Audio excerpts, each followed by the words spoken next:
বিসমিল্লাহির রহমানির রহিম। আমাদের অনলাইন শিক্ষা কার্যক্রমে মাধ্যমিক শ্রেণীর রসায়ন বিজ্ঞান এর প্রস্তুতিমূলক ক্লাসে আমরা আজকে পদার্থের গঠন অধ্যায়টি নিয়ে পর্যালোচনা করব এবং এই আলোচনাটি সামনে যে এসএসসি এবং দাখিল পরীক্ষা আসছে সে পরীক্ষাতে তোমাদের সহায়ক হবে বলে আমি প্রত্যাশা করছি। আর এর পাশাপাশি এই অধ্যায় থেকে সম্ভাব্য আসার মতো যে প্রশ্নগুলো সেগুলো নিয়ে ইনশাআল্লাহ আলোচনা করব। তো প্রথমে দেয়া আছে মৌলিক এবং যৌগিক পদার্থ। তো যে পদার্থকে ভাঙলে সেই পদার্থ ছাড়া অন্য কোনো পদার্থ পাওয়া যায় না সেটি হলো মৌলিক পদার্থ। আর একাধিক মৌলিক পদার্থ মিলে যে পদার্থ সৃষ্টি হয় সেটি হলো যৌগিক পদার্থ। এরপর আছে অণু এবং পরমাণু। মৌলিক এবং যৌগিক পদার্থের ক্ষুদ্রতম কণা যার স্বাধীন অস্তিত্ব আছে সেটি হলো অণু। অণু রাসায়নিক বিক্রিয়ায় সরাসরি অংশগ্রহণ করতে পারে না। অন্যদিকে পরমাণু এটা মৌলিক পদার্থের ক্ষুদ্রতম কণা যা রাসায়নিক বিক্রিয়ার সময় সরাসরি অংশগ্রহণ করে থাকে।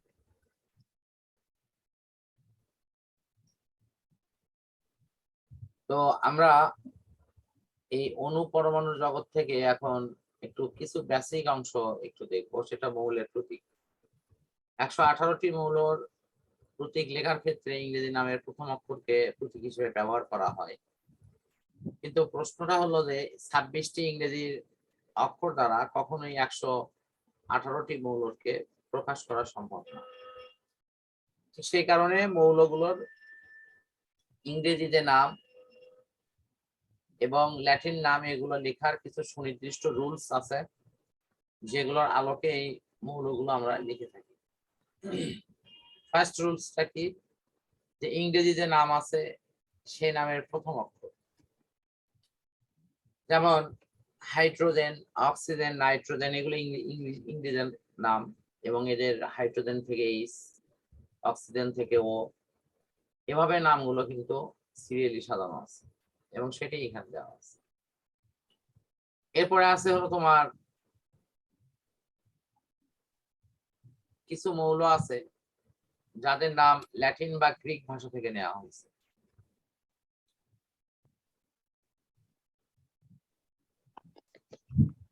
তো এই ল্যাটিন বা গ্রিক ভাষা থেকে যে নামগুলো নেওয়া হয়েছে, এটা যেমন সোডিয়াম, এটা ল্যাটিন নাম দেওয়া হয়েছে ন্যাট্রিয়াম। কপার, এটার ইংলিশে নাম হলো কপার হিসেবে নেওয়া হয়, বাট বাংলায় হলো তামা, আর ল্যাটিন নাম হলো কিউপ্রাম। পটাশিয়াম, এটা ল্যাটিন নাম হলো ক্যালিয়াম। ঠিক তেমনি আমরা পরবর্তী যে মৌলগুলো আছে এই মৌলগুলো আমরা এখানে দেখতে পারি, যেমন আছে সিলভার, এটা ল্যাটিন নাম হলো আর্জেন্টাম। টিন, এটা ল্যাটিন নাম হলো স্টেনাম। অ্যান্টিমনি, এটা ল্যাটিন নাম হলো স্টিবাম। গোল্ড, এটা ল্যাটিন নাম হলো অরাম। এরপরে আছে লেড, এটি হলো প্লাম্বাম। ট্যাংস্টেন, এটি হলো উলফাম। আয়রনের নাম হলো ফেরাম, আর মার্কারি বা পারদের নাম হলো হাইড্রোজাম। তো এইগুলো থেকে আমরা কিন্তু প্রতীকগুলো সংগ্রহ করেছি। ল্যাটিন বা গ্রিক শব্দ থেকে আমরা তৃতীয় যে রুলসে প্রবেশ করব সেটি হলো যে ইংরেজি নামের প্রথম অক্ষর যদি একই হয় তাহলে যে কোনো একটির বেলায় আমরা প্রথম অক্ষরকে দিব, আর বাকিগুলোর জন্য প্রথম অক্ষরের সঙ্গে স্পষ্টভাবে উচ্চারিত হয় এমন একটা অক্ষরকে স্মল লেটারে নেব।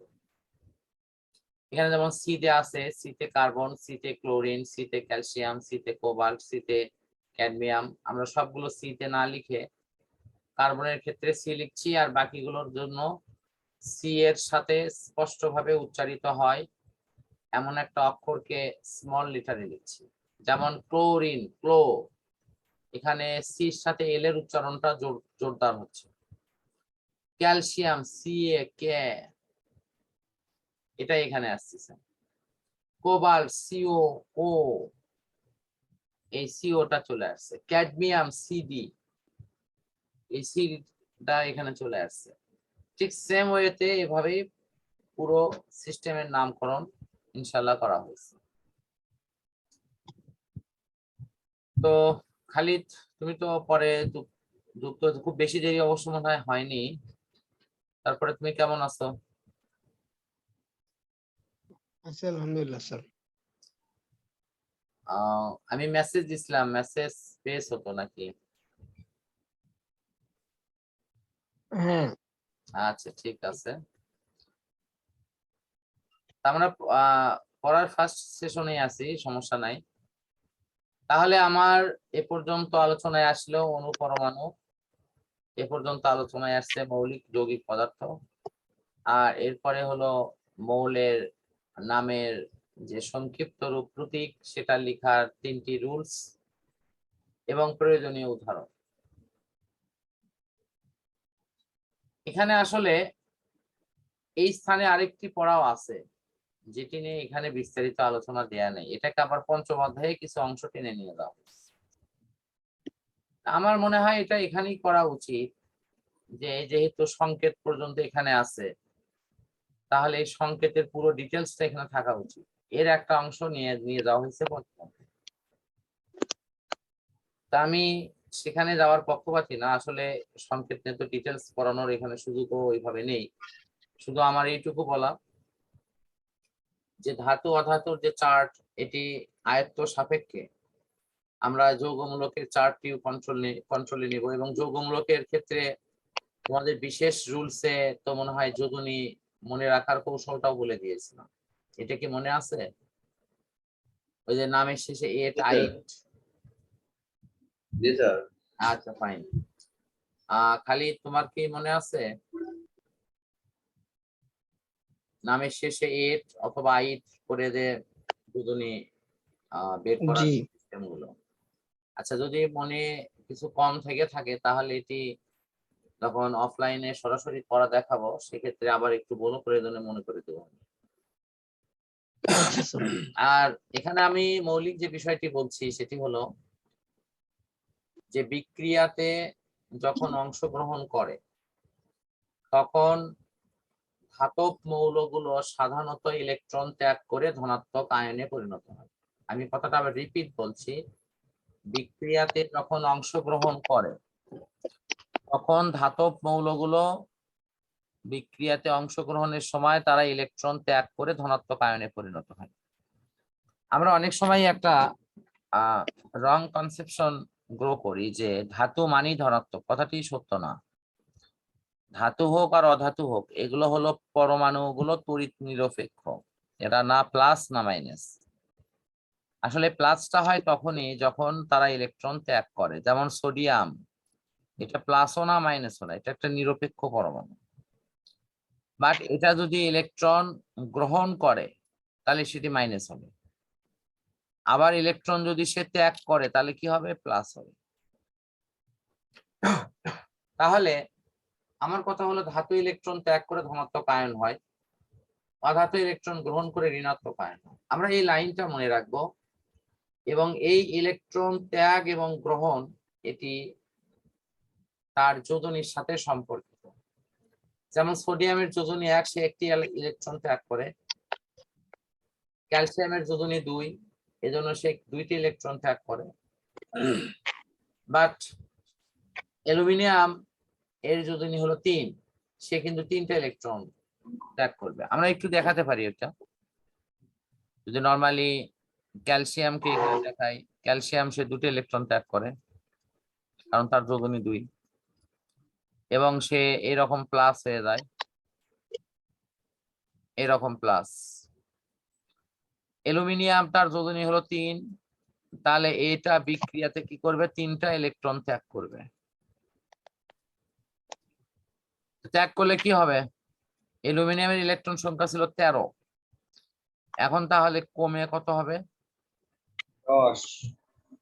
হ্যাঁ, তাহলে অ্যালুমিনিয়ামে তাহলে এরকম লিখবো আমি, এল লিখে কি 3, তারপরে এটি কি প্লাস চিহ্ন। তার মানে সে ইলেকট্রন তো ত্যাগ করেছে কয়টা? 3টা। তার যোজনী কত? 3। আমার মনে হয় সব দিক থেকে এটির ব্যাখ্যা দেওয়া সম্ভব। তোমরা সবাই এই বিষয়টি পরিষ্কার বুঝতে পেরেছো?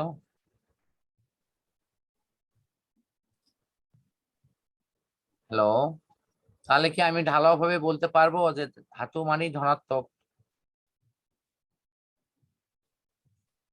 না। না স্যার। হ্যাঁ, তোমরা কি বুঝতে পারছো আমার কথা? তাহলে ধাতু যে ধনাত্মক এটি কিন্তু আমরা সরাসরি বলবো না, বলবো কি ইলেকট্রন ত্যাগ করলে। ঠিক তেমনি অধাতু ইলেকট্রন যদি গ্রহণ করে, যোজনী যেমন অক্সিজেনের 2, তাহলে এইটি অক্সিজেন 2টা ইলেকট্রন গ্রহণ করে এটি ঋণাত্মক হবে। ব্যাস, আমার বেসিক এই প্লাস মাইনাস সংক্রান্ত বিষয় এটি। এখানে একটি বিষয় আমাদের মাথায় রাখতে হবে যে আমাদের যৌগ গঠনের সময় 3টা জিনিস প্রয়োজন, একটা হলো ধাতু, একটা অধাতু, আর একটা হলো যৌগমূলক। সাধারণত যৌগ তৈরি হয় ধাতুর সাথে অধাতু মিলে, ধাতুর সাথে তোমার যৌগমূলক মিলে, তারপরে অধাতুর সাথে অধাতু মিলে, এরপরে যৌগমূলকের সাথে যৌগমূলক মিলে। এর প্রত্যেকটি স্থানে আমরা দেখব যে ধনাত্মক অংশটি আগে, ঋণাত্মক অংশটি পরে। এখন তোমাদের মনে প্রশ্ন হতে পারে যে স্যার, আমি যদি সালফার ডাইঅক্সাইড লিখি তাহলে এর কোনটা ধনাত্মক ভূমিকা আর কোনটা ঋণাত্মক ভূমিকা বুঝবো কেমনে? হ্যাঁ, এইটি ক্লিয়ার করার জন্য আমি একটি বিষয় বলতেছি যে অধাতুগুলো সাধারণত বিক্রিয়ায় ইলেকট্রন গ্রহণ করে এবং ঋণাত্মক আয়ন হয়, এটা সাধারণ রুলস। কিন্তু প্রশ্ন হলো কিছু কিছু অধাতু আছে যাদের এই দ্বিচারিতা আছে, অর্থাৎ সালফার, কার্বন, তারপরে হাইড্রোজেন, ঠিক আছে, তারপরে ফসফরাস, আর কে থাকলো? কার্বন, সালফার, ফসফরাস, 5টা অপশন আছে। আর নাইট্রোজেন। এই 5 জন হলো কখনো প্লাস কখনো মাইনাস। এদের ভূমিকা প্লাসও হয়, এদের ভূমিকা মাইনাসও হয়।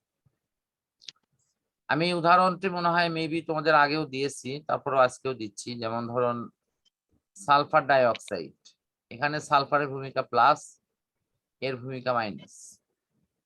সালফার ডাইঅক্সাইড, এই সালফার গেল হলো হাইড্রোজেনের কাছে। সালফার যখনই হাইড্রোজেনের কাছে গেল, হাইড্রোজেনের কাছ থেকে যাওয়ার সাথে সাথে সে এর কাছে ইলেকট্রন দিয়ে দিল। তাহলে দেখো হাইড্রোজেন সালফাইড।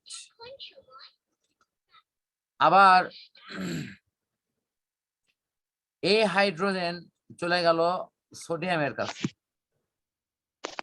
এখন তুমি লক্ষ্য করো, দেখো সোডিয়াম হাইড্রোজেনকে পাওয়ার সাথে সাথে এই হাইড্রোজেন হয়েছে প্লাস, আর অন্যদিকে সোডিয়াম হয়েছে, সরি আমি ভুল লিখলাম, হাইড্রোজেন হয়েছে কি, এখানে হাইড্রোজেন হলো মাইনাস ভূমিকা আর সোডিয়ামের ভূমিকা কি প্লাস। এখানে হাইড্রোজেনের ভূমিকা প্লাস, এটার ভূমিকা মাইনাস। এখন আমাদের এখানে যে জিনিসটা বোঝার সেটি হলো যে একই মৌল, একটু লক্ষ্য করো, একই মৌল এখানে এটা পজিটিভ ভূমিকা আছে, এই জায়গায় এসে নেগেটিভ ভূমিকা, আবার এখানে হলো নেগেটিভ ভূমিকা, ঠিক আছে। কিন্তু এই জায়গায় এটার ভূমিকা কি দেখো তো, প্লাস না? তাহলে একই মৌল একই ভাবেই এই উদাহরণের মধ্যে আমরা দেখতে পাই যে কখনো প্লাস হয়েছে কখনো মাইনাস হয়ে গেছে। এই বিষয়টি কি ক্লিয়ার? জি। আচ্ছা, এই ব্যতিক্রমগুলো আমাদের একটু মনে রাখতে হবে। আর নামকরণের ক্ষেত্রে তোমাদের মাঝে মাঝে কোন ভাষা থেকে কি কি নাম নেওয়া হয়েছে এগুলো কিন্তু পরীক্ষায় আসে, কোনগুলো ল্যাটিন নাম থেকে নেওয়া হয়েছে, কোনগুলো আরবের নাম থেকে নেওয়া হয়েছে। এই বিষয়গুলো তোমাদের সাথে সাথেই কিন্তু পড়তে হবে। এই যে সালফার নামে একটা তথ্য দিই, সালফারের প্রতীকতা সংকেত তাই, এটা সত্যি, কিন্তু এর পরেও সালফারের যদি বিন্যাস করা হয় তাহলে দেখা যায় যে সালফারের গঠনে এই যে সালফার, এই Yes. সালফার কখনো যোজনী 1 হয়, কখনো 2 হয়, কখনো 4 হয়, সরি 2 আছে, 4 আছে, 6 আছে। তাহলে এখন সালফারের যোজনী কম বেশি করার জন্য আমাদের কিন্তু একটা ওয়ে আছে, যেমন এটার নাম সালফার ডাই অক্সাইড, অর্থাৎ অক্সিজেন যে দুটো যুক্ত আছে এটার মাধ্যমে সালফারের যোজনী নির্ধারণ হয়ে গেছে। এইরকম কিছু কিছু বিষয় আছে যে যোজনী একাধিক থাকলেও আমরা কিন্তু সহজে এটি অনুমেয় করতে পারি যে যোজনীটা কিভাবে নির্ধারিত হয়। তো আশা করি যে এই বেসিক অংশটা নিয়ে আমার আলোচনা এখানে আমি আপাতত শেষ করছি। আমার মৌলিক কথা এটুকুই যে ধাতুর সাথে অধাতু, ধাতুর সাথে যৌগমূলক বা অধাতুর সাথে অধাতু, এই অপশনগুলো যেভাবেই ব্যবহার হোক সেখানে প্রথম অংশ প্লাস, পরের অংশ মাইনাস, ব্যাস এইটুকুই আমার এখানকার মূল অপশন। সংকেত নিয়ে আমার নতুন করে পড়ানোর কিছু নেই। সংকেতের বেলায় আমাকে অবশ্যই প্রথমে প্লাস অংশ পরে মাইনাস অংশ লিখতে হবে, আর যথারীতি তাদের যোজনী বিনিময় করতে হবে। এখন পরমাণুর ভিতরের কণা, ভিতরেরটার ক্ষেত্রে দেখো এখানকার আমি ছবিটা দেখাই তোমাদেরকে। এখানকার ছবিটা একটু অনেক ইজি হবে তোমাদের।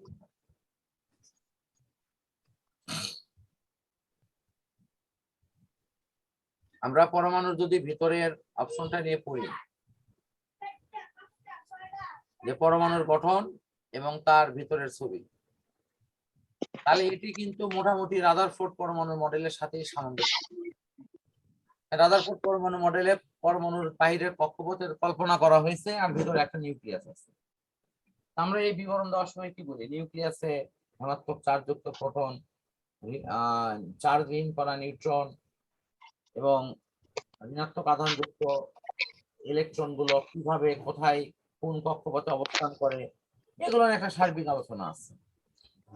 আর ইলেকট্রন, প্রোটন, নিউট্রন নিয়ে তোমার ওই আগের বইতে যেটা আছে সেটি হলো কিছু তথ্য, তার আধান কত, তার চার্জ কত, এবং এগুলো নৈর্ব্যক্তিকের জন্য অনেক অনেক বেশি গুরুত্বপূর্ণ। আমার এমসিকিউটা আমাকে ঠিক রাখতে হবে। তাই আশা করি তথ্যগুলো সমন্বিত অবস্থান থেকে পড়ো। এরপরে আছে পারমাণবিক সংখ্যা। কোন মৌলের প্রোটন সংখ্যাকে বলা হয় পারমাণবিক সংখ্যা। তাহলে ভর সংখ্যা কি? ভর সংখ্যা হলো প্রোটন এবং নিউট্রন সংখ্যার যোগফল। এই যোগফল থেকে আসলে হলো তোমার ভর সংখ্যা। কি বলতো, প্রোটন আর কি নিউট্রন সংখ্যার যোগফল।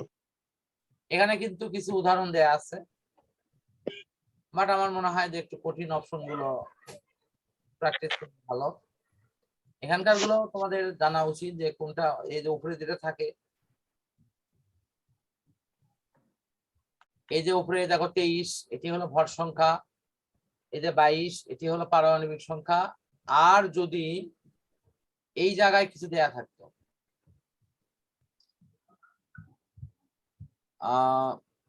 তোমার